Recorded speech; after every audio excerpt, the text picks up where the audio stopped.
What's up, guys? Now I'm really excited because today I have a truly special video for you guys. You will probably never again see this on YouTube on any other channel. I'm going to be showing you what may well be the rarest Final Fantasy cards in the entire world. If not the rarest, certainly one of the rarest.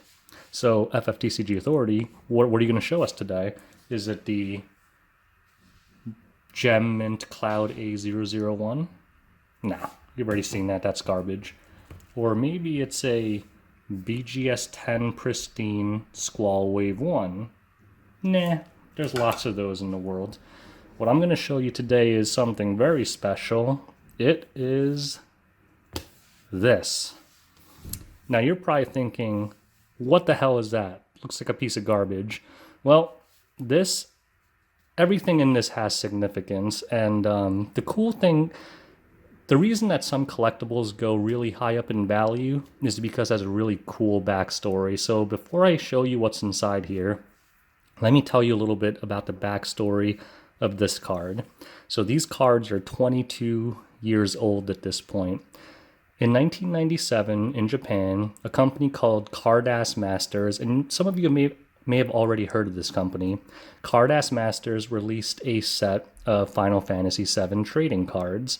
Now, in each of the boxes was basically a lottery ticket where if you mailed it in, you had a chance to win a set of special promotional cards.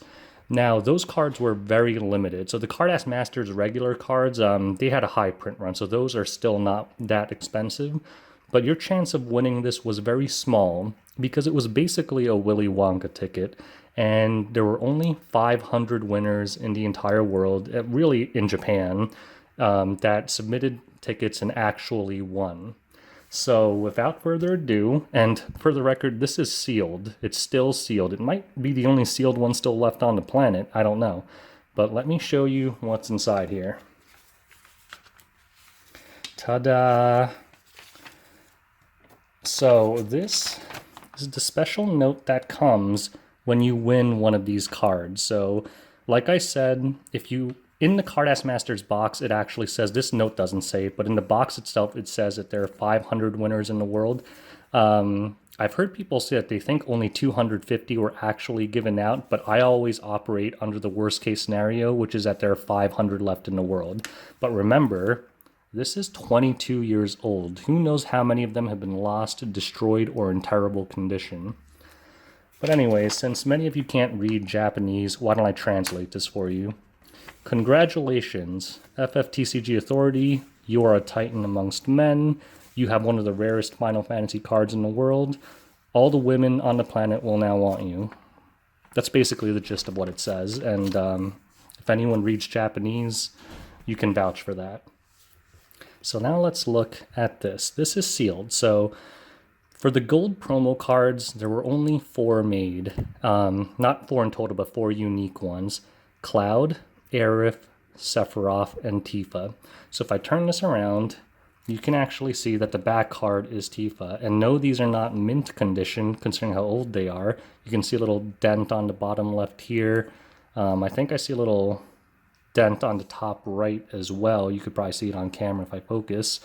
And the cards themselves are not very, they're 22 years old. They don't look anything like the fancy cards of today. If you look at the artwork, it's just a basic artwork of Cloud. And you'll see down the left, it even says in big letters, gold. And before you ask, no, these cards are not real gold. It's just a gold foiling. But like I said, there's only 500 copies of each of these cards in the entire planet. Unless Carddass Masters and Bandai lied to us. But they said they were only giving 500 of these out. And as far as I know, this is one of the few sealed copies left in the entire world. And you can actually see how old the glue is on the seal. It's like turning brown. That's how ancient this is. I'm assuming that this was where it was taped to the envelope when it was being mailed out. And basically you can see like her measurements there, and I don't know what that says. Probably just some quick blurb about Tifa. Carddass Masters is the company that made this, and Bandai 1997, made in Japan. For those of you who, for whatever reason, don't know what year it is, it's 2019. So these are 22 years old. There is no Final Fantasy TCG card in existence as rare as this that will ever be as rare as this. So without further ado, you're about to see an unboxing of the Carddass Masters 1997 Gold promo card. Ooh, it almost hurts to do this. Alright, it's happening, guys. Gotta be very careful with this.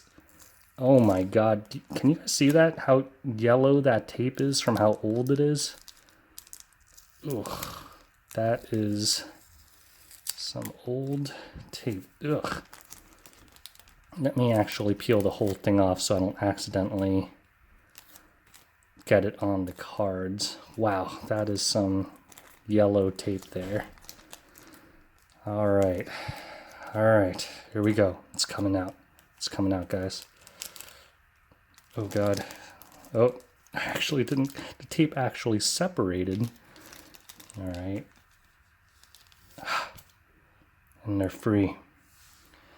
So there we go. That is the first gold card, Cloud Strife. And then we have Sephiroth, the second gold card. The surface condition is actually amazing. The top right corner of all of the cards have a little dent in it, so I'm assuming I purchased this from a guy in Japan a while ago, and you can see that he must have dented it on the top left. The entire package looks like all the cards have the exact same damage, but for a 22-year-old card, excellent condition. Probably would get like a BGS 8, I'm guessing. The back, well, I'll show the backs after I show all the cards fronts first. Aerith Gainsborough, certainly a fan favorite, not one of mine, but a very iconic character considering she died very early. And Tifa. Now everyone knows and loves Tifa for obvious reasons, you perverts. And if you can see in the light, the surface condition is incredible considering how old these cards are. Again, has a pretty bad ding on the top left, but again, I can forgive it. It's 22 freaking years old. So now, let's look at the backs of each of these cards. So again, it's all the same, just like a little super basic stat sheet. I'll add a little translation to my famous black bars below, but basically I'm assuming it's just going to be a little character bio. The same location on the other side, you'll see that it has that little ding on the corner. And yeah, that's Cloud. A little bio for Sephiroth. I'll hold it up to the camera for a few seconds for those of you guys who can actually read Japanese. The condition of these cards is pretty fabulous other than that one dent, considering just how ancient these cards are. Aerith.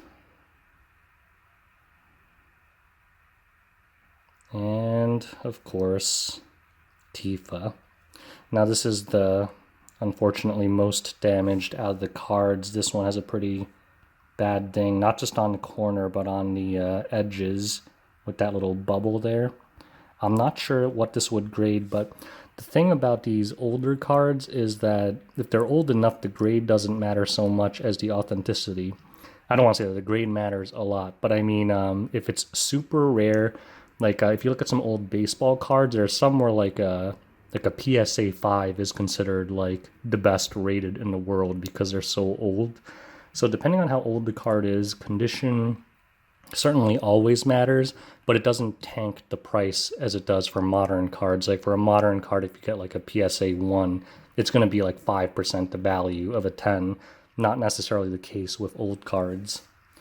And besides, these cards are not theoretically highly sought after, mostly because not many people know about them. Like, tell me the truth, how many of you guys knew about Carddass Masters cards? For that one, it might be a handful of you, but how many of you guys knew that these gold promo cards existed? probably a much smaller proportion, because again, this was not done anywhere outside of Japan. I wonder if Japanese people know more about this. But yeah, as far as I'm concerned, these are the most prized Final Fantasy cards in my collection. I know they're not Final Fantasy TCG, but to me, in my opinion, these are worth far more than any Final Fantasy TCG card that currently exists or probably will ever exist. Because I think the other thing that's going to happen is once Final Fantasy TCG starts exploding in popularity, assuming that ever happens, I know I'm kind of very confident about that and I might be completely wrong, but assuming that it explodes in popularity, I have a feeling that people are going to start adventuring into other Final Fantasy collectible merchandise products, and eventually they're going to find out about these cards. And the thing I love about these is, like I said, collectibles hold value if they have a cool backstory. Like, what's the difference between a random gun and the gun that killed Abraham Lincoln? Like, nothing. If you find that the gun that killed Abraham Lincoln, it's not like the assassin made a special super advanced gun. It's just the same gun, but it has a cool backstory, and that alone makes it worth probably an order of magnitude, like 1,000 times more than a standard other gun that's the exact same make and model. Now, these cards to me have such a cool backstory. I mean, it's basically Willy Wonka and Final Fantasy combined in one. You have the awesome note. Like, notice I kept the note, like, because the note is an important part of the collectible. Like, it's just a piece of paper. Like, it's worth probably 1/100th of a cent in ink and paper, but it's a 22-year-old winning note. So I'm going to sleeve these up, put them in card savers and lock them away, and probably submit them for grading at one point now that they're out of their seal. But I just wanted to share this with you guys because I know a lot of you guys are huge fans of Final Fantasy, primarily Final Fantasy TCG if you're watching my channel, but that probably means that you love Final Fantasy. You may have your own collectibles, whether it's like Kotobukiya, I don't know how to pronounce it. Those like really expensive action figures or FFTCG cards, or maybe you have the kind of holy grail of Final Fantasy collectibles, the Aerith music box. Who knows what you collect? But for those of you who didn't know that these existed, I just wanted to show this to you guys and kind of give some exposure to some of the coolest Final Fantasy collectibles in the entire world. Now, anyways, if you have any questions or comments, leave them in the section below. And I really hope you enjoyed watching this video. Like, I had a blast opening these. I wanted to do this for a long time. I couldn't bring myself to break the seal, but God, these are just, to me, gorgeous, even though the art is simplistic. And what iconic art on these things. So anyways, thanks for watching. I don't know if I'll ever make a video quite of this caliber again, but I really hope I do get an opportunity to do that. Thanks for watching, and have a great day, guys. Take care.